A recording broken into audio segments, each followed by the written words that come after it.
পরে হুজরাখানা থেকে বের হলেন। দেখেন একজন অপরিচিত যুবক ওই হুজরাখানায় আরে সুপার মধ্যে বসে আছেন আর আল্লাহর নামে জিকির করতেছে আর চোখ দিয়ে টপ টপ টপ টপ করে পানি পড়তেছে। আল্লাহর হাবিবের চেহারা দেখে জান্নাতি চেহারা, কিসের চেহারা ধরে বলো? জান্নাতি চেহারা। হযরত আয়েশা রাদিয়াল্লাহু তাআলা আনহা আল্লাহু আকবার একটা সুন্দর কথা মনে পড়ে যায়। একদিন আল্লাহু আকবার রাত্রিবেলায় খেতা সেলাই করতেছিলেন, হঠাৎ করে বাতি নিভে গেল। কি সেলাই করতেছিলেন? বাতি নিভে গেল, সুস্থা অন্ধকারের মধ্যে পড়ে গেল। এর মধ্যে আল্লাহর হাবিব ঘরের মধ্যে আসলেন আর সমস্ত ঘরটা এমন আলোকিত হয়ে গেল। ওই হারানো সুস্থা পুনরায় পেয়ে আয়েশা সেলাই আরম্ভ করলেন। আলহামদুলিল্লাহ, কত জান্নাতি চেহারা। হযরত আয়েশা রাদিয়াল্লাহু তাআলা আল্লাহর হাবিব যখন ঘরে আসতেন আরবিতে স্বামীকে কবিতা পড়িয়ে পড়িয়ে শোনাতেন। আর আমরা কি বলি? কি বলেন? সেই কবিতা কি শুনবেন? সেই কবিতা আরবি কবিতা শুনবেন?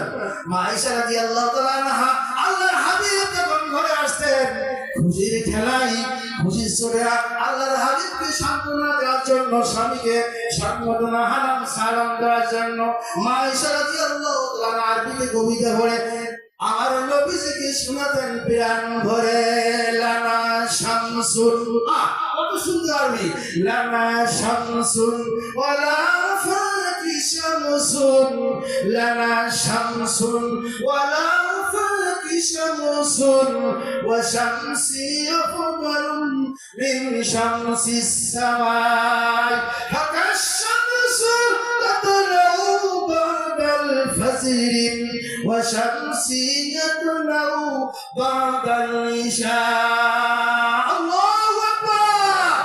হযরত আয়েশা রাদিয়াল্লাহু তাআলা আরবিতে কবিতা পড়তেন। ও দুনিয়ার মানুষ, ও সাহাবীরা ভালো করে শোনো, তোমাদের দুনিয়ার একটা সূর্য আছে, পূর্ব আকাশে উদিত হয়। কোন আকাশে? পূর্ব দিকে উদিত হয় দৈনিক। আর আমার একটা সূর্য আছে দৈনিক উদিত হয় আমার ঘরে, আমার স্বামী বিশ্ব নবী। ধরে বলুন, লানা শামসুন ওয়ালা ফাকি শামসুন ওয়া শামসি আফদালু মিন শামসিস সামাই ফাকাশ-শামসু তাতলাউ বা'দাল ফাজরি ওয়া শামসি তাতলাউ বা'দাল ইশা। কত সুন্দর কবিতা পড়িয়ে শোনাতেন, আল্লাহর কালাম পড়িয়ে শোনাতেন। ও মা আয়েশা, রাসূল বলতেন, মা আয়েশা কোরআন তেলাওয়াত করে আমাকে শোনাও। আয়েশা